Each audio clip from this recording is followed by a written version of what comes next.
Praise the Lord, hallelujah. परमेश्वर का धन्यवाद हो। क्रिसमस मंथ शुरू हो गया और अज पहला इतवार है दिसंबर का। प्रभु तुहानू बहुत बरकत देवे और वड्डे दिन दियां और आने वाले नवे साल दियां बहुत बहुत बधाइयां होण। तुहानू क्रिसमस मंथ दियां बहुत बहुत बधाइयां। थोड़ी देर परमेश्वर के वचन दे विचों गल्लां करांगे जिहड़ियां पिछे छुट गया सी। सैल्फ मेड राइचसनेस, अपनी बनाई हुई एक धार्मिकता है जिहदे विच इंसान फसिया रहता है। बहुत सारी गल्लां सी देखियां सी। थोड़ा देर रिवाइंड करके अगे चलते हैं। नीति वचन उहदा 12 अध्याय 15 वचन, 14 अध्याय 12 वचन, 16 अध्याय 2 वचन, तीनों वचन जल्दी जल्दी पढ़ लांगे ताकि आप हल्का जिहा रिवाइंड ले लीए। नीति वचन उहदा 12 अध्याय 15, 14 दी 12 और 16 दी 2। देखो की कहंदे बाइबल। हाँ जी, मुड़ को अपनी ही चाल सीधी जान पड़ती है। बाइबल कहंदी जिहड़ा मूर्ख है उहनूं अपनी चाल सीधी लगदी है। हाँ जी, परंतु जो सम्मति मानता है वह बुद्धिमान है। जिहड़ा सलाह नूं मनदा वो बुद्धिमान है। जिहड़ा सलाह नूं मनदा वो बुद्धिमान, यानी कि जिहड़ा बंदा ये सोचदा है कि मैं सही हां, जिहड़ा बंदा ये सोच रहा है कि मैं सही हां, वो मूर्ख है। संत पौलुस ने भी कहा कुरिन्थियों की किताब दे विच की कहंदे ने, कहंदे जिहड़ा ये सोचदा कि मैं स्थिर हां वो ध्यान रखे कि किते गिर ना पवे। जिहड़ा ये सोचदा कि मैं स्थिर हां। कॉन्फिडेंस और ओवर कॉन्फिडेंस माड़ा जिहा ही फर्क होंदा, मैं पहला भी दस्सिया सी। या प्राइड या कॉन्फिडेंस दे विच थोड़ा जिहा फर्क होंदा। कॉन्फिडेंस होंदा मैं कर सकदा, लेकिन प्राइड होंदा मैं ही कर सकदा। गल समझ रहे हो की कहंदी है बाइबल उरे? जिहड़ा मूर्ख बंदा है उन्होंने ऐ लगदा कि मैं सही हां। यानी कि जिहड़ा ये सोचदा है कि मैं बड़ा धर्मी हां, मैं बड़ा सही हां। देखो एक गल समझना, जदों किते दो धीरां दी लड़ाई होंदी है ना, वो अपनी जांच दोनों ही सही होंदे ने। गल समझ रहे हो? जिहड़े दो बंदे लड़ रहे ने ना, उन्होंने ऐ लगदा कि मैं सही हां, दूसरे नूं लगदा मैं सही हां। लेकिन एक्चुअली जदों किते गल बैठ के आराम नाल होंदी है फिर पता चलदा गलती किहदी सी, क्योंकि एंड च गलती निकलदी है। या तुसीं कोई केस कोर्ट दे विच लैके जांदे हो, उदों जदों दो बंदे केस कर रहे ने, उन्हां दोनों पासिਆਂ ਨੂੰ ਤਾਂ ਐਂ ਲੱਗ ਰਿਹਾ ਨਾ ਕਿ ਅਸੀਂ ਸਹੀ ਹਾਂ, लेकिन फैसला जज ने करना। मेरा कहने का मतलब की है, जिहड़ी सैल्फ मेड राइचसनेस है वो बंदे नूं यही दसदी है कि तू सही है, तू जो मर्जी करी चल, तू सही है। सैल्फ मेड राइचसनेस इंसान नूं इन्ना मूर्ख बना दिंदी है, उन्होंने पता ही नहीं चलता कि वो की कर रहा है। बहुत सारे लोग अज इस दुनिया दे विच हैं जिहड़े इस बीमारी दे नाल जूझ रहे ने। एक अगला वचन पढ़िए 14 दी 12, देखो की कहती है बाइबल। हाँ जी, ऐसा मार्ग है जो मनुष्य को ठीक देख पड़ता है, ऐसा भी रास्ता है जिहड़ा मनुख नूं सही लगदा। हाँ जी, उसके अंत में मृत्यु ही मिलती लेकिन है। उहदे एंड च मृत्यु मिलदी है। उहदे एंड च मृत्यु मिलदी। बहुत सारे लोगों मैं जानदा, नाम नहीं लैंदे, लेकिन बहुत सारे लोगों जानदा, बहुत सारी मिनिस्ट्रियां जानदा जिहड़ियां अपने आप नूं क्लेम करदियां ने कि we are bigger than any ministry, असी बहुत वड्डी मिनिस्ट्री हां किसी भी मिनिस्ट्री तो, लेकिन वो किसी भी बंदे की हेल्प नहीं कर सकदियां because of self made richness. वो एक ऐसी धार्मिकता दे विच फसे हुए ने कि वो किसी की हेल्प नहीं कर सकते। ईवन दो उन्होंने जिहड़े चर्च के बिलीवर्स ने उन्हां लई वो डॉक्यूमेंट्स प्रोवाइड नहीं कर सकते। मेरे को एक बंदा है पिछले दिन मैंने मिलिया, किसी मिनिस्ट्री दे विच सीगा, उन्होंने उन्होंने चर्च एस्टैबलिश करन दे तक दे लई लैटर नहीं दिता। वो बंदा 2000 गज का प्लॉट खरीदी बैठा, मिनिस्ट्री करनी है, लेकिन वो मिनिस्ट्री उसको सपोर्ट नहीं कर रही। बिग मिनिस्ट्री, पंजाब दे विच वड्डी मिनिस्ट्री है, लेकिन उसकी हेल्प नहीं कर रही, सिर्फ एक लैटर देने के लिए या ऑर्डिनेशन देने के लिए। How foolish. गल समझ रहे हो? ये सेल्फ मेड राइचसनेस है। एक पासे उन्होंने लग रहा है कि we are doing for God, जे दूसरा बंदा मिनिस्ट्री करेगा वो भी तो उसी बाप की सेवा कर रहा है जिसकी तू कर रहे। लेकिन वो एक बीमारी दे नाल जूझ रहे ने। किहड़ी बीमारी? सेल्फ मेड, अपनी बनाई हुई एक धार्मिकता। और ये बाइबल दे विचों है। बाइबल दे विच ग्रंथी फरीसी इस बीमारी नाल जूझ रहे सी। रोज यीशु मसीह तो डांट खांदे सी, रोज यीशु मसीह तो क्लास लगदी सी उन्हां दी, क्योंकि दे वर सिक पीपल, बीमार लोग सीगे। उन्होंने ऐ लगता सी कि असीं बड़े सही हां, उन्होंने ऐ लगता सी असीं बड़े पवित्र हां, लेकिन उन्हां दे जिहड़े नियम सीगे वो बाइबल दे अगेंस्ट सीगे। बाइबल दे नियमां नूं उन्होंने घुमा रखिया सी। ਇਹ ਜਿਹੜੀ ਬਿਮਾਰੀ ਹੈ ਇਹ ਬੰਦੇ ਨੂੰ ਇਹ ਦੱਸਦੀ ਹੈ ਕਿ ਤੂੰ ਸਹੀ ਹੈ, ਲੇਕਿਨ ਐਂਡ ਦੇ ਵਿੱਚ ਪਤਾ ਚੱਲਦਾ ਕਿ ਇਹ ਤਾਂ ਮੌਤ ਦੇ ਵਿੱਚ ਆ ਗਿਆ। ਹਾਂਜੀ 16 ਦੀ 2। मनुष्य का सारा चाल चलन अपनी दृष्टि में पवित्र ठहरता है। ਕਿਹਦੀ ਦ੍ਰਿਸ਼ਟੀ 'ਚ? ਆਪਣੀ ਨਜ਼ਰ ਦੇ ਵਿੱਚ। ਕਿਹਦੀ ਨਜ਼ਰ 'ਚ? ਆਪਣੀ ਨਜ਼ਰ 'ਚ ਬੰਦੇ ਨੂੰ ਸਹੀ ਲੱਗਦਾ ਵੀ ਮੈਂ ਜੋ ਕਰ ਰਿਹਾ ਸਹੀ ਆ। ਉਹਨੂੰ ਕੀ ਲੱਗਦਾ? ਮੈਂ ਜੋ ਕਰ ਰਿਹਾ ਸਹੀ ਆ। ਅੱਜ ਮੈਂ ਜਿੱਥੇ ਜਾ ਰਿਹਾ ਉੱਥੇ ਸਹੀ ਲੱਗ ਰਿਹਾ ਉਹਨੂੰ ਇਹ ਫੀਲ ਹੋ ਰਿਹਾ। ਮੈਂ ਭੀੜ ਦੇ ਪਿੱਛੇ ਨਹੀਂ ਜਾਂਦਾ। ਭੀੜ ਤਾਂ ਮੈਂ ਕਹਿੰਦਾ ਹੋਰ ਬਥੇਰੇ ਬੰਦੇ ਨੇ। ਦਿੱਲੀ ਚਲੇ ਜਾਓ, ਉਹ ਚਟਨੀ ਚੁਟਨੀ ਵਾਲਾ ਇੱਕ ਬਾਬਾ ਹੈ ਨਾ, ਉਹਦੇ ਕੋਲ ਬਥੇਰੀ ਜਨਤਾ, ਬਥੇਰੀ ਆਡੀਟੋਰੀਅਮ ਬਿਜ਼ੀ ਹੁੰਦਾ ਉਹਨਾਂ ਦਾ। ਕਿਤੇ ਹੋਰ ਚਲੇ ਜਾਓ, ਮਤਲਬ ਆਪਾਂ ਨਾਮ ਨਹੀਂ ਲੈਂਦੇ ਕਿਉਂਕਿ ਇਹ ਆਪਾਂ ਨੇ ਅਪਲੋਡ ਕਰਨਾ। ਕੀ ਕਹਿਣਾ ਚਾਹੁੰਦਾ ਮੈਂ?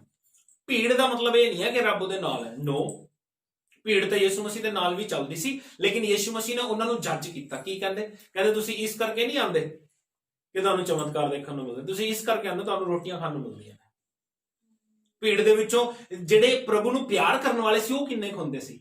ਭੀੜ ਦੀ ਭੀੜ ਹੀ ਯਿਸੂ ਮਸੀਹ ਨਾਲ ਚੱਲਦੀ ਹੁੰਦੀ ਸੀ। ਯਿਸੂ ਮਸੀਹ ਉਹਨਾਂ ਨੂੰ ਵੀ ਡਾਂਟਦੇ ਸੀਗੇ। ਭੀੜ ਦੀ ਭੀੜ ਚੱਲਦੀ ਸੀ, ਲੇਕਿਨ ਕੁਝ ਲੋਕ ਜਿਹੜੇ ਸੜਕ ਦੇ ਕਿਨਾਰੇ ਬੈਠੇ ਹੁੰਦੇ ਸੀ ਉਹ ਯਿਸੂ ਮਸੀਹ ਦਾ ਆਕਰਸ਼ਣ ਆਪਣੇ ਵੱਲ ਖਿੱਚਣ ਦੇ ਲਈ ਰੈਡੀ ਹੋ ਜਾਂਦੇ ਸੀ, ਖਿੱਚ ਪਾਉਂਦੇ ਸੀਗੇ, ਕਿਉਂਕਿ ਉਹ ਜੈਨੂਅਨਲੀ ਯਿਸੂ ਮਸੀਹ ਨੂੰ ਪਿਆਰ ਕਰਦੇ ਨੇ। ਪਿੱਛੇ ਚੱਲਣ ਦਾ ਮਤਲਬ, ਭੀੜ ਦੇ ਵਿੱਚ ਚੱਲਣ ਦਾ ਮਤਲਬ ਜੈਨੂਅਨਲੀ ਇਹ ਥੋੜੀ ਹੈ ਕਿ ਉਹ ਯਿਸੂ ਮਸੀਹ ਨੂੰ ਪਿਆਰ ਕਰਦੇ ਨੇ।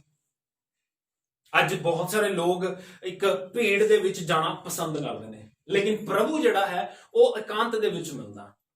ਪ੍ਰਭੂ ਜਿਹੜਾ ਹੈ ਉਹ ਬੜੇ ਆਨੰਦ ਦੇ ਵਿੱਚ, ਬੜੀ ਖੁਸ਼ੀ ਦੇ ਵਿੱਚ ਮਿਲਦਾ।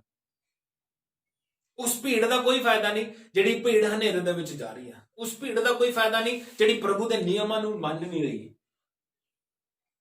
ਅੱਜ ਲੋਕ ਜਿਹੜੇ ਨਾ ਨੌਨ ਬਿਲੀਵਰ ਲੋਕ, ਉਹ ਸਾਡੇ ਜਿਹੜੇ ਪ੍ਰਭੂ ਦੇ ਘਰ ਨੇ ਉਹਨਾਂ ਨੂੰ ਵੀ ਡੇਰਿਆਂ ਦੇ ਨਾਲ ਕੰਪੇਅਰ ਕਰਦੇ ਨੇ। ਪਤਾ ਤੁਹਾਨੂੰ ਡੇਰਿਆਂ ਦੇ ਨਾਲ ਕੰਪੇਅਰ ਕਰਦੇ ਨੇ ਕਿ ਜਿਵੇਂ ਬਾਬਿਆਂ ਦੇ ਡੇਰੇ ਹੁੰਦੇ ਨੇ ਨਾ, ਜਿਵੇਂ ਕਈ ਡੇਰੇ ਬੰਦ ਵੀ ਹੋ ਗਏ, ਉਹ ਕਈ ਬਾਬੇ ਜੇਲ੍ਹ ਦੇ ਵਿੱਚ ਵੀ ਬੈਠੇ ਨੇ, ਉਹਨਾਂ ਦੇ ਨਾਲ ਕੰਪੇਅਰ ਕਰਦੇ ਨੇ।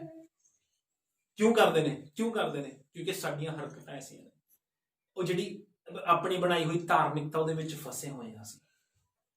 ਪਿਛਲੇ ਦਿਨੀ ਮੈਂ ਕਿਸੇ ਮਿਨਿਸਟਰੀ ਦਾ ਕੈਲੰਡਰ ਦੇਖ ਰਿਹਾ ਸੀ, ਨਾਮ ਨਹੀਂ ਲਵਾਂਗਾ, ਬਟ ਮਿਨਿਸਟਰੀ ਦਾ ਕੈਲੰਡਰ ਦੇਖ ਰਿਹਾ ਸੀ। ਉੱਥੇ ਉਹਨਾਂ ਨੇ ਲਿਖਿਆ ਹੋਇਆ ਸੀ 2020 ਤੁਹਾਡੀ ਜ਼ਿੰਦਗੀ 'ਚ ਬੜੀਆਂ ਆਸ਼ੀਸ਼ਾਂ, ਪ੍ਰੋਫੈਸੀਆਂ ਲਿਖੀਆਂ ਹੋਈਆਂ ਸੀ, 3 ਪ੍ਰੋਫੈਸੀਆਂ ਲਿਖੀਆਂ ਹੋਈਆਂ ਸੀ। 2020 ਜਿਹੜਾ ਹੈ ਤੁਹਾਨੂੰ ਪ੍ਰਫੁੱਲਿਤ ਕਰੇਗਾ। ਮੈਂ ਕਿਹਾ ਉਹਦੇ 'ਚ ਤਾਂ ਲੋਕ ਭੁੱਖੇ ਮਰ ਗਏ। ਕਿੱਥੇ ਗਈ ਪ੍ਰੋਫੈਸੀ? ਭੁੱਖੇ ਮਰ ਗਏ ਉਹਦੇ 'ਚ ਤਾਂ ਲੋਕ, ਕਈ ਲੋਕ ਭੁੱਖੇ ਮਰ ਗਏ। ਈਵਨ ਦੋ ਮਿਨਿਸਟਰੀਆਂ ਤੱਕ, ਮੈਂ ਪਿਛਲੇ ਦਿਨ ਹੀ ਕਹਿ ਰਿਹਾ ਸੀ, ਮਿਨਿਸਟਰੀਆਂ ਤੱਕ ਕਿਸੇ ਦੀ ਹੈਲਪ ਨਹੀਂ ਕਰ ਸਕੀ। ਨੌਨ ਬਿਲੀਵਰ ਲੋਕਾਂ ਨੇ ਵੱਧ ਚੜ ਕੇ ਹਿੱਸਾ ਲਿੱਤਾ, ਲੇਕਿਨ ਮਿਨਿਸਟਰੀਆਂ ਨੇ ਕਿੰਨਾ ਹਿੱਸਾ ਲਿੱਤਾ? ਤੁਸੀਂ ਆਪਣੀ ਗੱਲ ਦੱਸੋ, ਤੁਹਾਡੇ ਘਰ ਕੋਈ ਕ੍ਰਿਸਚੀਅਨ ਰਾਸ਼ਨ ਲੈ ਕੇ ਆਇਆ? ਕੋਈ ਨਹੀਂ। ਮੈਂ ਕਿਸੇ ਨੌਨ ਬਿਲੀਵਰ ਦੀ ਡਿਊਟੀ ਲਗਾਈ, ਭੈਣ ਪਰਮਜੀਤ ਗਵਾਹ ਹੈ, ਨੌਨ ਬਿਲੀਵਰ ਬੰਦੇ ਰਾਸ਼ਨ ਦੇ ਕੇ ਗਏ ਨੇ। ਨੌਨ ਬਿਲੀਵਰ ਬੰਦੇ, how amazing.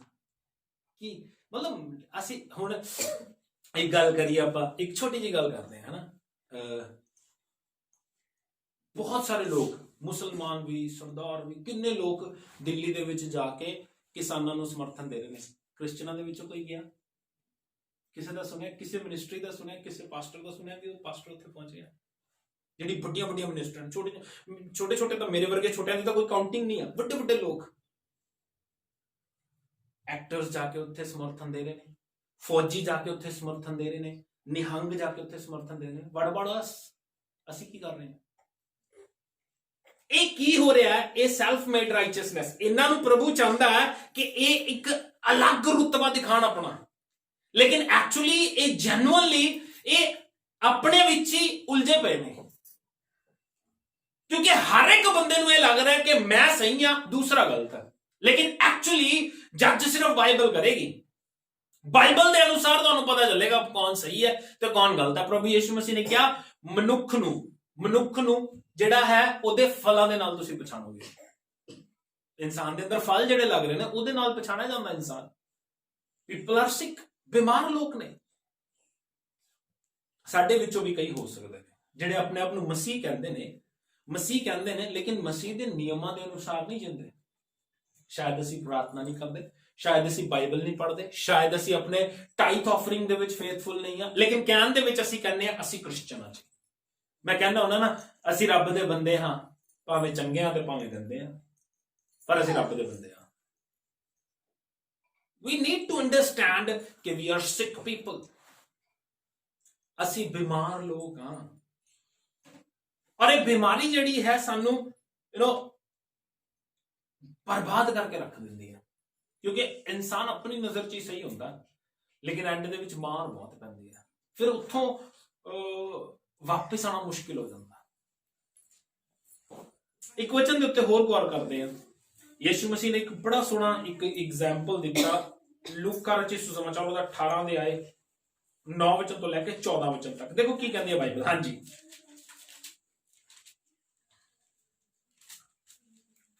self-made righteousness is a great disease, ਆਪਣੀ ਬਣਾਈ ਹੋਈ ਧਾਰਮਿਕਤਾ ਇੱਕ ਵੱਡੀ ਬਿਮਾਰੀ ਹੈ। ਹਾਂਜੀ, 18 ਦੀ 9 ਤੋਂ 14 तक। उसने कितनों को जो अपने ऊपर भरोसा रखते थे हाँ, कि वे धर्मी हैं और औरों को तुच्छ जानते थे, यह दृष्टांत कहा। ਯਿਸੂ ਮਸੀਹ ਨੇ 2020 ਸਾਲ ਪਹਿਲਾਂ ਜਦੋਂ ਇਸ ਧਰਤੀ ਤੇ ਚੱਲਦੇ ਸੀ, ਉਹਨਾਂ ਲੋਕਾਂ ਨੂੰ ਜਿਹੜੇ ਆਪਣੇ ਤੇ ਭਰੋਸਾ ਰੱਖਦੇ ਸੀ। ਕਿਹਨਾਂ ਨੂੰ? ਕਿਹਨਾਂ ਨੂੰ? ਯਿਸੂ ਮਸੀਹ ਨੂੰ ਉਹ ਲੋਕ ਨਹੀਂ ਚਾਹੀਦੇ ਜਿਹੜੇ ਆਪਣੇ ਤੇ ਭਰੋਸਾ ਰੱਖਦੇ ਨੇ। ਯਿਸੂ ਮਸੀਹ ਨੂੰ ਉਹ ਲੋਕ ਚਾਹੀਦੇ ਨੇ ਜਿਹੜੇ ਪ੍ਰਭੂ ਯਿਸੂ ਮਸੀਹ ਤੇ ਭਰੋਸਾ ਰੱਖਦੇ ਨੇ। ਵਿਸ਼ਵਾਸੀ ਕੌਣ ਹੈ? ਜਿਹੜਾ ਯਿਸੂ ਮਸੀਹ ਤੇ ਵਿਸ਼ਵਾਸ ਕਰਦਾ। ਤਾਂ ਉਰੇ ਗੱਲ ਕਿਹਦੇ ਨਾਲ ਕਰ ਰਹੇ ਨੇ ਪਰਮੇਸ਼ਵਰ? ਜਿਹੜੇ ਆਪਣੇ ਤੇ ਭਰੋਸਾ ਰੱਖਦੇ ਨੇ। ਆਪਣੇ ਤੇ ਭਰੋਸਾ ਰੱਖਣ ਵਾਲਿਆਂ ਨਾਲ ਯਿਸੂ ਮਸੀਹ ਇੱਕ ਦ੍ਰਿਸ਼ਟਾਂਤ, ਇੱਕ ਕਹਾਣੀ ਦੱਸਦੇ ਨੇ। ਹਾਂਜੀ, दो मनुष्य मंदिर में प्रार्थना करने ਕਹਿੰਦੇ ਦੋ ਮਨੁੱਖ ਮੰਦਿਰ ਦੇ ਵਿੱਚ ਦੁਆ ਕਰਨ ਦੇ ਲਈ ਗਏ। एक फरीसी था और दूसरा चुंगी लेने वाला। ਇੱਕ ਫਰੀਸੀ ਤੇ ਦੂਸਰਾ ਚੁੰਗੀ ਲੈਣ ਵਾਲਾ। फरीसी खड़ा होकर अपने मन में यो प्रार्थना करने लगा। ਜਿਹੜਾ ਫਰੀਸੀ ਸੀ ਦਿਲ ਦੇ ਵਿੱਚ ਦੁਆ ਕਰ ਰਿਹਾ। ਦੇਖੋ ਕੀ ਕਹਿੰਦੀ ਹੈ ਬਾਈਬਲ। ਹਾਂਜੀ, ਇਹਨਾਂ ਦੀ ਗੱਲ ਕਰ ਰਹੇ ਸੀ ਆਪਾਂ। ਇਹ ਰੋਜ਼ ਡਾਂਟ ਖਾਂਦੇ ਸੀ ਯਿਸੂ ਮਸੀਹ ਕੋਲ। ਯਿਸੂ ਮਸੀਹ ਕਹਾਣੀ ਵੀ ਇਹਨਾਂ ਦੀ ਦੱਸਦੇ ਨੇ। ਹਾਂਜੀ, कि हे परमेश्वर, हाँ, मैं तेरा धन्यवाद करता हूँ, हाँ, कि मैं और मनुष्यों की नाई अंधेरा करने वाला, अन्यायी और व्यभिचारी नहीं। ਕਹਿੰਦਾ हे ਪ੍ਰਭੂ, ਮੈਂ ਤੇਰਾ ਧੰਨਵਾਦ ਕਰਦਾ ਕਿ ਮੈਂ ਹੋਰ ਮਨੁੱਖਾਂ ਵਾਂਗੂ ਹਨੇਰ ਕਰਨ ਵਾਲਾ, ਵਿਅਭਿਚਾਰੀ ਤੇ ਅਨਿਆਈ ਨਹੀਂ ਹੈਗਾ। ਦੂਸਰਿਆਂ ਨਾਲ ਕੰਪੇਅਰ ਕਰ ਰਿਹਾ ਕਿਹਨੂੰ? ਆਪਣੇ ਆਪ ਨੂੰ, ਕਿਉਂਕਿ ਉਹਨੂੰ ਇਹ ਲੱਗ ਰਿਹਾ ਕਿ ਮੈਂ ਸਹੀ ਆ। ਉਹਨੂੰ ਇਹ ਲੱਗ ਰਿਹਾ ਦੂਸਰਾ ਅਨਿਆਏ ਕਰ ਰਿਹਾ। ਪਰ ਮੋਸਟਲੀ ਤੁਸੀਂ ਦੇਖੋਗੇ ਜਿਹੜਾ ਬੰਦਾ ਇਹ ਕਹਿ ਰਿਹਾ ਕਿ ਇਹ ਬੰਦਾ ਇਦਾਂ ਕਰਦਾ, ਤੁਸੀਂ ਦੇਖੋਗੇ 2 ਦਿਨ ਬਾਅਦ ਉਹ ਉਹੀ ਕੰਮ ਕਰ ਰਿਹਾ ਹੋਏਗਾ। ਕਿਉਂ? ਕਿਉਂਕਿ ਪ੍ਰਭੂ ਦਾ ਵਚਨ ਬੜਾ ਸਟੀਕ ਹੈ। ਪ੍ਰਭੂ ਦਾ ਵਚਨ ਨਹੀਂ ਚਾਹੁੰਦਾ ਕਿ ਤੁਸੀਂ ਕਿਸੇ ਨੂੰ ਜੱਜ ਕਰੋ। ਤੁਸੀਂ ਆਪਣੇ ਘਰ ਦੇ ਵਿੱਚ ਬੈਠ ਕੇ ਪ੍ਰਾਰਥਨਾ ਕਰੋ। ਦੁਨੀਆ ਗਲਤ ਹੈ, ਦੁਨੀਆ ਦੇ ਵਿੱਚ ਬਹੁਤ ਸਾਰੀਆਂ ਗਲਤੀਆਂ ਨੇ, ਬਹੁਤ ਸਾਰੀਆਂ ਕਮੀਆਂ ਨੇ, ਪਰ ਬਾਈਬਲ ਨਹੀਂ ਸਿਖਾਉਂਦੀ ਕਿ ਤੁਸੀਂ ਦੁਨੀਆ ਦੀਆਂ ਗਲਤੀਆਂ ਦੇਖੋ। ਬਾਈਬਲ ਸਿਖਾਉਂਦੀ ਹੈ ਕਿ ਤੁਸੀਂ ਆਪਣੇ ਆਪ ਨੂੰ ਦੇਖੋ, ਆਪਣੇ ਆਪ ਨੂੰ ਦੇਖੋ। ਹਾਂਜੀ, और ना इस चुंगी लेने वाले के समान हूँ। हाँ, मैं सप्ताह में 2 बार उपवास करता हूँ। ਆਪਣੀ ਖੂਬੀਆਂ ਦੱਸ ਰਿਹਾ। ਕਹਿੰਦਾ ਮੈਂ ਹਫਤੇ 'ਚ 2 ਵਾਰੀ ਉਪਵਾਸ ਕਰਦਾ। मैं अपनी सब कमाई का 10वां अंश भी देता हूँ। ਆਪਣੀ ਕਮਾਈ ਦਾ 10ਵਾਂ ਅੰਸ਼ ਵੀ ਦੇਣਾ। परंतु चुंगी लेने वाले ने दूर खड़े होकर स्वर्ग की ओर आंखें उठाना भी ना चाहा, हाँ, वरन अपनी छाती पीट पीट कर कहा, हे परमेश्वर, मुझ पापी पर दया कर। हाँ, मैं तुझसे कहता हूँ कि वह दूसरा नहीं, परंतु यही मनुष्य धर्मी ਤੇ ਯਿਸੂ ਮਸੀਹ ਨੇ ਕਿਹਾ ਜਿਹੜਾ ਪਹਿਲਾ ਜਿਹੜਾ ਮਨੁੱਖ ਇਹ ਕਹਿ ਰਿਹਾ ਸੀ ਮੈਂ ਆਇਆ, ਮੈਂ ਉਹ ਧਰਮੀ ਨਹੀਂ ਹੈ, ਬਲਕਿ ਇਹ ਬੰਦਾ ਜਿਹੜਾ ਆਪਣੀ ਛਾਤੀ ਪਿੱਟ-ਪਿੱਟ ਕੇ ਕਹਿੰਦਾ ਮੈਂ ਗੁਨੇਗਾਰ ਆ ਪ੍ਰਭੂ, ਉਹੀ ਧਰਮੀ ਠਹਿਰਿਆ। ਇੱਕ ਗੱਲ ਹੋਰ ਸਮਝਣਾ, ਜਦੋਂ ਉਹ ਫਰੀਸੀ ਬੰਦਾ ਦੱਸ ਰਿਹਾ ਨਾ ਕਿ ਮੈਂ 2 ਵਾਰ ਉਪਵਾਸ ਕਰਦਾ, ਮੈਂ ਦਸ਼ਮਾਂਸ਼ ਵੀ ਦੇਣਾ, ਤਾਂ ਯਿਸੂ ਮਸੀਹ ਨੇ ਕਿਹਾ ਮਤੀ 5 ਦੇ ਆਏ 19 ਵਚਨ ਦੇ ਵਿੱਚ, ਕਹਿੰਦੇ ਅਗਰ ਜੇ ਤੁਹਾਡੀ ਧਾਰਮਿਕਤਾ ਇਹਨਾਂ ਤੋਂ ਵੱਧ ਕੇ ਨਹੀਂ ਹੋਏਗੀ ਨਾ, ਤੁਸੀਂ ਸਵਰਗ ਦੇ ਵਿੱਚ ਹਾਸਿਲ ਨਹੀਂ ਹੋ ਸਕਦੇ, ਦਾਖਲ ਨਹੀਂ ਹੋ ਸਕਦੇ। ਇਹਨਾਂ ਤੋਂ ਵੱਧ ਕੇ ਕਿਵੇਂ?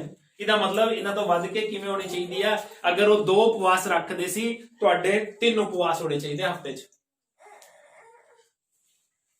ਮੁਸ਼ਕਿਲ ਹੈ ਪਰ ਨਾਮੁਮਕਿਨ ਥੋੜੀ ਹੈ। ਇਹ ਕੋਈ ਡਾਊਨ ਥੋੜੀ ਜਿਹੜਾ ਫੜਿਆ ਨਹੀਂ ਜਾਏਗਾ। ਕਰ ਸਕਦੇ ਹੋ ਤੁਸੀਂ। ਉਹ ਵੀ ਤਾਂ ਭੁੱਖੇ ਰਹਿ ਲੈਣੇ, ਜੇ ਨਾ ਰੋਟੀ ਮਿਲੇ ਤਾਂ ਵੀ ਭੁੱਖੇ ਰਹਿ ਲੈਣੇ। ਉਪਵਾਸ ਕਰੋ, ਸਿੱਧੇ ਵੀ ਠੀਕ ਰਹੇਗੀ ਤੁਹਾਡੀ। ਓਕੇ। ਦੂਸਰੀ ਗੱਲ ਕਹਿੰਦਾ ਮੈਂ ਆਪਣੀ ਕਮਾਈ ਦਾ ਦਸ਼ਮਾਂਸ਼ ਦੇਣਾ। ਜੇ ਤੁਸੀਂ ਦਸ਼ਮਾਂਸ਼ ਦਿੰਦੇ ਹੋ ਤਾਂ ਤੁਸੀਂ ਗ੍ਰੰਥੀਆਂ ਫਰੀਸੀਆਂ ਵਰਗੇ ਹੀ ਹੋ। ਆਪਾਂ ਤਾਂ ਉਹ ਵੀ ਨਹੀਂ ਦਿੰਦੇ। ਇਸ ਤੋਂ ਵੱਧ ਕੇ ਦੇਣਾ। ਮੈਂ ਨਹੀਂ ਕਹਿੰਦਾ, ਪ੍ਰਭੂ ਯਿਸੂ ਮਸੀਹ ਨੇ ਕਿਹਾ ਜੇ ਦਸ਼ਮਾਂਸ਼ ਦੇਣਾ ਕੋਈ ਵੱਡੀ ਗੱਲ ਥੋੜੀ ਆ, ਉਹ ਤਾਂ ਹੈ ਹੀ ਪ੍ਰਭੂ ਦਾ। ਉਸ ਤੋਂ ਵੱਧ ਕੇ ਕੀ ਦਿੰਦੇ ਤੁਸੀਂ? ਤੁਹਾਡੀ ਧਾਰਮਿਕਤਾ ਗ੍ਰੰਥੀਆਂ ਫਰੀਸੀਆਂ ਤੋਂ ਵੱਧ ਕੇ ਹੋਣੀ ਚਾਹੀਦੀ ਹੈ, ਔਰ ਉਹ ਦਿਖਾਵਾ ਨਹੀਂ ਹੋਣਾ ਚਾਹੀਦਾ। ਸਭ ਤੋਂ ਵੱਡੀ ਗੱਲ ਉਸ 'ਚ ਉਸ 'ਚ ਸ਼ੋਸ਼ੇਬਾਜ਼ੀ ਨਹੀਂ ਹੋਣੀ ਚਾਹੀਦੀ, ਦਿਖਾਵਾ ਕਈ ਲੋਕ ਕਰਦੇ ਨੇ। ਕਈ ਲੋਕ, ਮੈਂ ਇੱਕ ਐਸੇ ਵਿਅਕਤੀ ਨੂੰ ਜਾਣਦਾ ਜਿਹਨੇ ਇੱਕ ਵਾਰੀ ਪਾਸਟਰ ਜੀ ਨੂੰ ਆਫਰਿੰਗ ਦਿੱਤਾ ਮੁੱਠੀ ਬੰਦ ਕਰਕੇ। ਉਹ ਬਾਈਬਲ ਕੀ ਕਹਿੰਦੀ ਹੈ, ਬਾਈਬਲ ਕਹਿੰਦੀ ਹੈ ਕਿ ਆਪਣੇ ਇੱਕ ਹੱਥ ਜਿਹੜਾ ਤੇਰਾ ਦਿੰਦਾ ਤਾਂ ਦੂਸਰੇ ਹੱਥ ਨੂੰ ਵੀ ਨਾ ਪਤਾ ਚੱਲੇ। ਤਾਂ ਉਹਨੇ ਜਦੋਂ ਪਾਸਟਰ ਜੀ ਨੂੰ ਆਫਰਿੰਗ ਦਿੱਤਾ, ਬਾਅਦ ਚ ਮੇਰੇ ਕੰਨ ਚ ਆ ਕੇ ਕਹਿੰਦਾ, ਪਾਸਟਰ ਜੀ ਨੂੰ 1000 ਰੁਪਏ ਦਾ ਨੋਟ ਦਿੱਤਾ, ਦੇਖੀ ਕਿਤੇ ਸੋਚ ਨਾ ਚਲਾ ਦੇਣ। ਮੈਂ ਕਹਾ ਹਾਂ ਪਾਸਟਰ ਜੀ ਤਾਂ ਚੱਲੇ ਨੇ, ਇਹ ਤਾਂ ਸਾਰੇ 1000 ਦੇ ਨੋਟ 100 ਚੀਜ਼ ਚਲਾਈ ਜਾਂਦੇ ਨੇ। ਇਸ ਨੂੰ ਕਹਿੰਦੇ ਸ਼ੋਸ਼ੇਬਾਜ਼ੀ। ਕਿਉਂ? ਦਿਖਾਵਾ। ਬਾਈਬਲ ਕਹਿੰਦੀ ਹੈ ਇੱਕ ਹੱਥ ਨੂੰ ਨਾ ਪਤਾ ਚੱਲੇ। ਉਹ ਆ ਕੇ ਮੈਨੂੰ ਦੱਸ ਰਿਹਾ ਹੈ ਇਹਦੇ ਪਿੱਛੋਂ ਦਾ ਮਕਸਦ ਕੀ ਸੀਗਾ, ਵੀ ਇਹਨੂੰ ਪਤਾ ਚੱਲ ਜਾਵੇ ਮੈਂ ਪਾਸਟਰ ਜੀ ਨੂੰ ਕੀ ਦਿੱਤਾ। ਦਿਖਾਵਾ।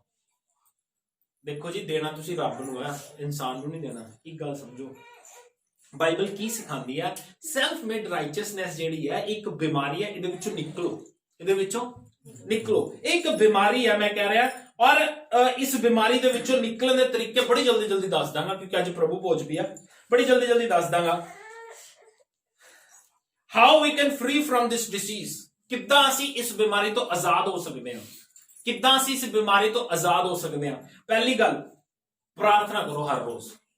ਹਰ ਰੋਜ਼ ਕਿਉਂ ਪ੍ਰਾਰਥਨਾ ਕਰਨੀ ਹੈ? ਕਿਉਂਕਿ ਜਦੋਂ, ਇੱਕ ਗੱਲ ਸਮਝਣਾ, ਬੜੀ ਪਿਆਰੀ ਗੱਲ ਬੋਲ ਰਿਹਾ ਮੈਂ, ਜਦੋਂ ਅਸੀਂ ਪ੍ਰਭੂ ਦੀ ਹਜ਼ੂਰੀ 'ਚ ਹੁੰਦੇ ਆ ਨਾ, ਉਦੋਂ ਸਾਨੂੰ ਆਪਣੀ ਔਕਾਤ ਦਾ ਪਤਾ ਹੁੰਦਾ ਹੈ। ਜਦੋਂ ਉਸ ਤੋਂ ਬਾਹਰ ਹੁੰਦੇ ਆ ਨਾ, ਉਦੋਂ ਅਸੀਂ ਫੂ ਕਰਦੇ ਫਿਰਦੇ ਆ, ਉਦੋਂ ਹੀ ਕਰਦੇ ਫਿਰਦੇ ਆ। ਕਦੋਂ ਫੂ ਕਰਦੇ ਫਿਰਦੇ ਆ? ਜਦੋਂ ਅਸੀਂ ਆਪਣੀ ਔਕਾਤ ਤੋਂ ਬਾਹਰ ਹੁੰਦੇ ਆ।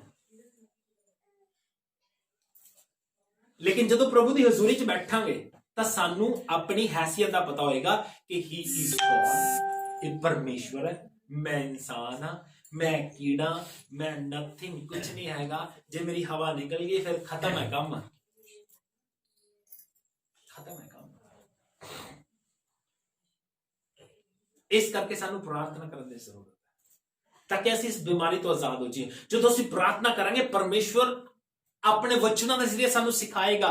ਯੂ ਨੀਡ ਟੂ ਅੰਡਰਸਟੈਂਡ ਕਿ ਯੂ ਆਰ ਸਿਕ। ਤੈਨੂੰ ਸਮਝਣ ਦੀ ਜ਼ਰੂਰਤ ਹੈ ਬੇਟਾ, ਤੂੰ ਆਪਣੀ ਬਣਾਈ ਹੋਈ ਧਾਰਮਿਕਤਾ ਦੇ ਵਿੱਚ ਫਸਿਆ। ਜਦੋਂ ਪ੍ਰਾਰਥਨਾ ਕਰਾਂਗੇ ਉਦੋਂ ਸਾਨੂੰ ਪਤਾ ਚੱਲੇਗਾ ਕਿ ਅਸੀਂ ਕੀ ਹਾਂ, ਕਿੱਥੇ ਸਾਡੇ ਅੰਦਰ ਦਾਗ ਹੈ, ਕਿੱਥੇ ਮੇਰੇ ਅੰਦਰ ਘਮੰਡ ਹੈ। ਜਦੋਂ ਤੱਕ ਪ੍ਰਭੂ ਦੀ ਹਜ਼ੂਰੀ 'ਚ ਨਹੀਂ ਜਾਵਾਂਗੇ ਉਦੋਂ ਤੱਕ ਇਹ ਗੱਲ ਨਹੀਂ ਬਣੇਗੀ। ਇਸੇ ਕਰਕੇ ਬਾਈਬਲ ਕਹਿੰਦੀ ਹੈ, ਕਹਿੰਦਾ ਤੁਸੀਂ ਆਪਣੇ ਆਪ ਨੂੰ ਪਰਮੇਸ਼ਵਰ ਦੇ ਬਲਵੰਤ ਹੱਥ ਦੇ ਥੱਲੇ ਕਰ ਦਿਓ ਤਾਂ ਕਿ ਪ੍ਰਭੂ ਉਚਿਤ ਸਮੇਂ ਤੇ ਤੁਹਾਨੂੰ ਵਧਾਵੇ। ਸਾਨੂੰ ਚਾਹੀਦਾ ਕੀ ਹੈ ਕਿ ਪ੍ਰਭੂ ਦੇ ਹੱਥਾਂ ਦੇ ਥੱਲੇ ਰਹੀਏ, ਪ੍ਰਭੂ ਦੇ ਕਦਮਾਂ ਦੇ ਵਿੱਚ ਰਹੀਏ, ਪ੍ਰਭੂ ਦੀ ਹਜ਼ੂਰੀ ਦੇ ਵਿੱਚ ਰਹੀਏ। ਪ੍ਰਭੂ ਨੇ ਇਬਰਾਹਿਮ ਨੂੰ ਕਿਹਾ, ਕਹਿੰਦੇ ਖੁਦਾ ਨੇ ਕਿਹਾ, ਕਹਿੰਦਾ ਮੇਰੀ ਹਜ਼ੂਰੀ ਦੇ ਵਿੱਚ ਚੱਲ ਤੇ ਸਿੱਧ ਹੁੰਦਾ ਜਾ। ਮੇਰੀ ਹਜ਼ੂਰੀ ਦੇ ਵਿੱਚ, ਉਹਦੀ ਪ੍ਰੈਜ਼ੈਂਸ ਦੇ ਵਿੱਚ ਰਹੀਏ, ਉਹਦੀ ਹਜ਼ੂਰੀ ਦੇ ਵਿੱਚ ਰਹੀਏ। ਜਿੰਨਾ ਉਹਦੀ ਹਜ਼ੂਰੀ ਦੇ ਵਿੱਚ ਰਵਾਂਗੇ ਉਹਨਾਂ ਸਾਨੂੰ ਪਤਾ ਚੱਲਦਾ ਰਹੇਗਾ। ਇਸ ਕਰਕੇ ਸਾਨੂੰ ਚਾਹੀਦਾ ਕਿ ਅਸੀਂ ਪ੍ਰਾਰਥਨਾ ਕਰੀਏ।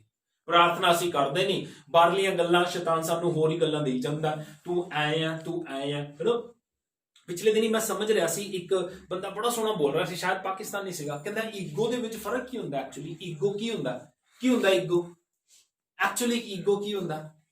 ਕਹਿੰਦਾ ਈਗੋ ਹੁੰਦਾ ਬੰਦਾ ਆਪਣੇ ਆਪ ਨੂੰ ਉਹ ਦੱਸਦਾ ਜੋ ਉਹ ਨਹੀਂ ਹੈ। ਈਗੋ ਕੀ ਹੈ? ਉਹ ਆਪਣੇ ਆਪ ਨੂੰ ਦੱਸਦਾ ਜੋ ਉਹ ਨਹੀਂ ਹੈ ਔਰ ਉਸ ਨੂੰ ਸਿੱਧ ਕਰਨ ਦੇ ਲਈ ਬਹਿਸ ਵੀ ਕਰਦਾ। ਸਪੋਜ਼ ਇੱਕ ਬੰਦਾ ਕਹਿੰਦਾ ਨਾ ਕਿ ਮੈਂ ਸੀਐਮ ਕੋਈ ਈਗੋ ਵਾਲੀ ਗੱਲ ਨਹੀਂ ਹੈਗੀ। ਕਿਉਂ? ਕਿਉਂਕਿ ਉਹ ਤਾਂ 5 ਸਾਲ ਬਾਅਦ ਫਿਰ ਬਦਲ ਜਾਣਾ ਯਾਰ। ਜੇ ਤੁਸੀਂ ਕਹਿੰਦੇ ਹੋ ਕਿ ਮੈਂ ਡੀਸੀ ਲੱਗਿਆ ਹੋਇਆ, ਇਹ ਕੋਈ ਈਗੋ ਵਾਲੀ ਗੱਲ ਨਹੀਂ ਹੈ, ਇਹ ਤੇਰਾ ਆਫਿਸ ਹੈ, ਤੇਰੀ ਡਿਊਟੀ ਹੈ, ਇਹਦੇ ਚ ਕਾਹਦਾ ਘਮੰਡ? ਗੱਲ ਸਮਝ ਆ ਰਹੀ ਹੈ? ਬੰਦਾ ਆਪਣੇ ਆਪ ਨੂੰ ਉਹ ਦੱਸਦਾ ਹੈ ਕਿ ਮੈਂ ਜੋ ਹਾਂ ਔਰ ਜੋ ਨਹੀਂ ਹੈ ਉਹ ਦੱਸ ਰਿਹਾ, ਲੇਕਿਨ ਐਕਚੁਅਲੀ ਉਸ ਨੂੰ ਸਿੱਧ ਕਰਨ ਦੇ ਲਈ ਉਹ ਬਹਿਸ ਵੀ ਕਰਦਾ ਲੋਕਾਂ ਦੇ ਨਾਲ। ਮੈਂ ਇਹ ਕਰ ਦੂੰਗਾ, ਮੈਂ ਇਹ ਕਰ ਦੂੰਗਾ। ਕਰ ਕੁਝ ਵੀ ਨਹੀਂ ਸਕਦਾ, ਕਰ ਕੁਝ ਵੀ ਨਹੀਂ ਸਕਦਾ। ਇਸ ਕਰਕੇ ਆਪਣੇ ਆਪ ਨੂੰ ਬਚਾਈਏ ਇਸ ਬਿਮਾਰੀ ਤੋਂ। ਬਚਾਉਣ ਦਾ ਤਰੀਕਾ, ਪਹਿਲੀ ਗੱਲ, ਰੋਜ਼ ਪ੍ਰਾਰਥਨਾ ਕਰੋ। Every day Without prayer you can't do anything. वचन ਦੇ ਉੱਪਰ ਗੌਰ ਕਰੀਏ, ਮਤੀ ਉਹਦਾ 5 ਦੇ ਆਏ 6 ਦੇ ਆਏ 5 ਵਚਨ ਤੋਂ ਲੈ ਕੇ 8 ਵਚਨ ਤੱਕ ਸਭ ਨੇ ਪੜਿਆ ਹੋਇਆ। ਫਿਰ ਵੀ ਮੈਂ ਵੈਸੇ ਹੀ ਤੁਹਾਨੂੰ ਜਲਦੀ ਜਲਦੀ ਦੱਸ ਦਿੰਦਾ। ਯਿਸੂ ਮਸੀਹ ਨੇ ਕਿਹਾ ਜਦੋਂ ਤੂੰ ਦੁਆ ਕਰੇ ਤਾਂ ਦੁਆਰ ਬੰਦ ਕਰ, ਦੁਆਰ ਬੰਦ ਕਰਕੇ ਪਰਮੇਸ਼ਵਰ ਦੇ ਅੱਗੇ ਜਿਹੜਾ ਗੁਪਤ ਦੇ ਵਿੱਚ ਦੇਖਦਾ ਦੁਆ ਕਰ। जब तू प्रार्थना करे तो ਕਾਫੀ ਹੈ, ਕਾਫੀ ਪੜਨਾ ਨਹੀਂ ਬਾ ਵੈਸੇ ਜਲਦੀ ਜਲਦੀ ਦੇਖੀ ਜਾਵਾਂਗੇ। Prayer is a important part of our life. मैं हमेशा कहना हुन्ना मुस्लिम्स 5 वारी दुआ करते ने दिन च, यहूदी 3 वारी दुआ करते ने दिन च, उन्हां दी ड्यूटी है, उन्हां दा टाइम बनया होया। साडा की हाल है? कितनी बार, कितने साल हो गए प्रार्थना करे हुए? कितने साल हो गए? लास्ट प्रेयर कदों कीती सी? पर्सनली प्रभु दी हजूरी च बैठ के लास्ट टाइम प्रार्थना कदों कीती सी?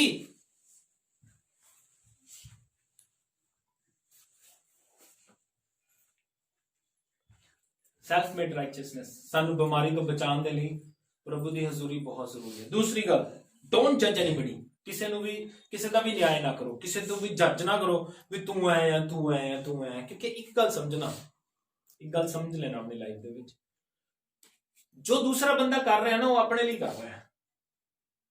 ਜੋ ਦੂਸਰਾ ਬੰਦਾ ਕਰ ਰਿਹਾ ਉਹ ਆਪਣੇ ਲਈ ਕਰ ਰਿਹਾ। ਜਦੋਂ ਤੁਸੀਂ ਦੂਸਰੇ ਤੇ ਉਂਗਲ ਚੱਕਦੇ ਹੋ ਤੁਸੀਂ ਉਸ ਨੂੰ ਸਹੀ ਨਹੀਂ ਕਰ ਸਕਦੇ, ਕਿਉਂਕਿ ਮੈਂ ਪਹਿਲਾਂ ਕਹਿ ਕੇ ਹਟਿਆ ਈਗੋ ਉਹਨਾਂ ਦੇ ਅੰਦਰ ਹੈ। ਈਗੋ ਉਹਨਾਂ ਦੇ, ਉਹ ਉਹਨਾਂ ਨੂੰ ਪਤਾ, ਉਹਨਾਂ ਨੂੰ ਐ ਲੱਗ ਰਿਹਾ ਵੀ ਮੈਂ ਸਹੀ ਕਰ ਰਿਹਾ।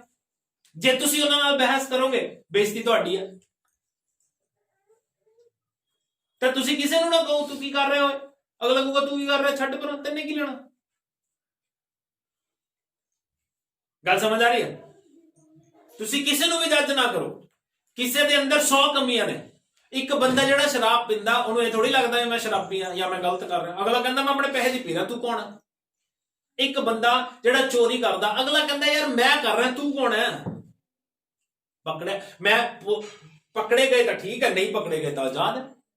ਕਹਿੰਦਾ ਜਿਹੜਾ ਫੜਿਆ ਗਿਆ ਚੋਰ, ਜਿਹੜਾ ਛੁੱਟ ਗਿਆ ਉਹ ਸਾਧ। ਫਿਰ ਅਸੀਂ ਕਿਸੇ ਦਾ ਨਿਆਂ ਨਾ ਕਰੀਏ। ਬਾਈਬਲ ਸਾਨੂੰ ਸਿਖਾਉਂਦੀ ਆ, ਮਤੀ ਰਚੀ ਸੁਸਮਾਚਾਰ 7 ਦੇ ਆਏ 1 ਵਚਨ ਤੋਂ ਲੈ ਕੇ 5 ਵਚਨ ਤੱਕ ਦੇਖੋ ਯਿਸੂ ਮਸੀਹ ਨੇ ਬੜੇ ਸੋਹਣੇ ਸਿਧਾਂਤ ਦਿੱਤੇ ਨੇ। ਸੈਲਫ ਮੇਡ ਰਾਈਚਸਨੈਸ ਤੋਂ ਬਚਣ ਦਾ ਤਰੀਕਾ, ਫਰਸਟ ਯੂ ਨੀਡ ਟੂ ਪ੍ਰੇ। ਦੂਸਰੀ ਚੀਜ਼ ਆਪਣੇ ਆਪ ਨੂੰ ਦੇਖੋ, ਦੂਸਰੇ ਨੂੰ ਜੱਜ ਨਾ ਕਰੋ। ਹਾਂਜੀ ਹਾਂਜੀ ਹਾਂਜੀ, दोष मत लगाओ, ਕਹਿੰਦੇ ਦੋਸ਼ ਨਾ ਲਗਾਓ ताकि तुम पर भी दोष ना लगाए। ਦੋਸ਼ ਨਾ ਲਗਾਇਆ ਜਾਵੇ। ਇੰਗਲਿਸ਼ ਚ ਲਿਖਿਆ ਡੋਂਟ ਜੱਜ।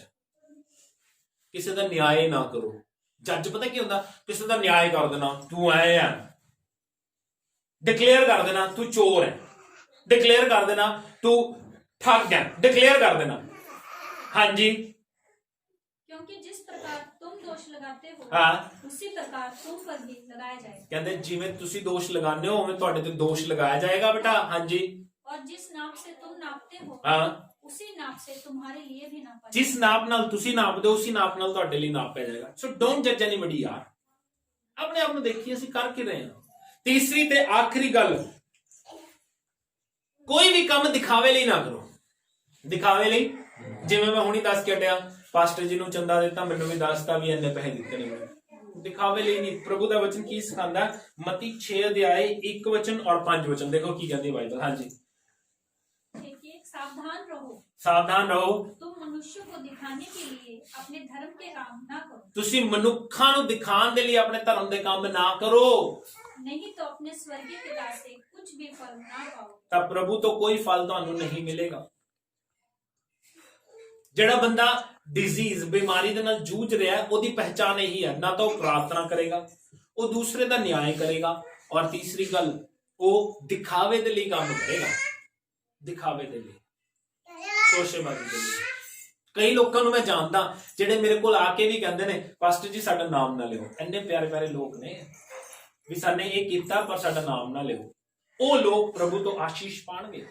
ਜਿਹੜੇ ਲੋਕ ਦਿਖਾਵਾ ਕਰਨਾ ਚਾਹੁੰਦੇ ਨੇ ਉਹਨਾਂ ਨੂੰ ਕੋਈ ਆਸ਼ੀਸ਼ ਨਹੀਂ ਮਿਲੇਗੀ, ਨਹੀਂ ਮਿਲੇਗੀ, ਸੱਚੀ ਨਹੀਂ ਮਿਲੇਗੀ। ਦਿਖਾਵੇ ਦਾ ਮਤਲਬ ਸ਼ੋਇੰਗ ਯੋਰਸੈਲਫ, ਆਪਣੇ ਆਪ ਨੂੰ ਦਿਖਾਣਾ ਵੀ ਮੈਂ ਇਹ ਕੀਤਾ। ਜਿਵੇਂ ਉਹ ਦਿਖਾ ਰਿਹਾ ਸੀ, ਪ੍ਰਭੂ ਮੈਂ ਦਿਨ ਦੇ ਵਿੱਚ, ਹਫਤੇ ਦੇ ਵਿੱਚ 2 ਉਪਵਾਸ ਕਰਦਾ, ਮੈਂ ਆਪਣਾ ਦਸ਼ਵਾਂਸ਼ ਵੀ ਦਿੰਦਾ। ਆਪਾਂ ਤਾਂ ਦਿੰਦੇ ਹੀ ਨਹੀਂ ਹੈਗੇ, ਲੇਕਿਨ ਫਿਰ ਵੀ ਜੇ ਆਪਾਂ ਦਿੰਨੇ ਵੀ ਆ ਤਾਂ ਸਾਨੂੰ ਦੱਸਣ ਦੀ ਜ਼ਰੂਰਤ ਨਹੀਂ ਹੈ। ਜੇ ਦੇਣਾ ਤਾਂ ਪ੍ਰਭੂ ਨੂੰ ਵੱਧ ਕੇ ਦਿਓ ਤਾਂ ਕਿ ਤੁਹਾਨੂੰ ਕੁਝ ਮਿਲੇ। ਪ੍ਰਾਰਥਨਾ प्रार्थना कर रहे हो रोज एवरी डे प्रार्थना करो, ਕਿਸੇ ਦਾ ਵੀ ਨਿਆਂ ਨਾ ਕਰੋ। ਜਦੋਂ ਤੁਸੀਂ ਪ੍ਰਾਰਥਨਾ 'ਚ ਰਹੋਗੇ ਮੈਂ ਤੁਹਾਨੂੰ ਦੱਸ ਰਿਹਾ ਆਪਣੇ ਆਪ ਨੂੰ ਤੁਸੀਂ ਦੇਖ ਸਕੋਗੇ ਵੀ ਮੈਂ ਕੀ ਚੀਜ਼ ਆ। ਫਿਰ ਇਹ ਸਾਰੀਆਂ ਗੱਲਾਂ ਕਿਸੇ ਨੂੰ ਸਿਖਾਉਣ ਦੀ ਜ਼ਰੂਰਤ ਨਹੀਂ ਹੈ, ਉਹ ਆਪਣੇ ਆਪ ਹੀ ਦੂਸਰੇ ਦਾ ਨਿਆਂ ਕਰਨਾ ਛੱਡ ਦੇਗਾ। ਜਦੋਂ ਪ੍ਰਾਰਥਨਾ ਕਰੇਗਾ ਬੰਦਾ ਫਿਰ ਉਹ ਦਿਖਾਵੇ ਦੇ ਲਈ ਕੁਝ ਕਰੇਗਾ ਹੀ ਨਹੀਂ, ਕਿਉਂਕਿ ਪ੍ਰੇਅਰ ਕਰ ਰਿਹਾ ਪ੍ਰਭੂ ਦੇ ਨਾਲ ਗੱਲਾਂ ਕਰੇਗਾ, ਪ੍ਰਭੂ ਨੂੰ ਸਿਖਾਉਂਦਾ ਰਹੇਗਾ। ਇਸ ਕਰਕੇ ਆਪਣੀ ਜ਼ਿੰਦਗੀ ਨੂੰ ਯਿਸੂ ਮਸੀਹ ਦੇ ਕਦਮਾਂ ਦੇ ਵਿੱਚ ਰੱਖੀਏ, ਆਪਣੀ ਇਸ ਬਿਮਾਰੀ ਤੋਂ ਬਚੇ ਰਹੀਏ, ਦੁਬਾਰਾ ਐਸੇ ਕੰਮ ਨਾ ਕਰੀਏ ਜਿਹੜੇ ਪ੍ਰਭੂ ਨੂੰ ਪਸੰਦ ਨਹੀਂ ਹੈ। ਪਰਮੇਸ਼ਵਰ ਤੁਹਾਨੂੰ ਆਸ਼ੀਸ਼ ਦੇ, ਨਾ ਉਸੇ ਆਪਣੇ ਸਿਰਾਂ ਨੂੰ ਝੁਕਾਈਏ, ਧਿਆਨ ਨੂੰ ਰੱਬ ਦੇ ਵੱਲ ਲਗਾਈਏ।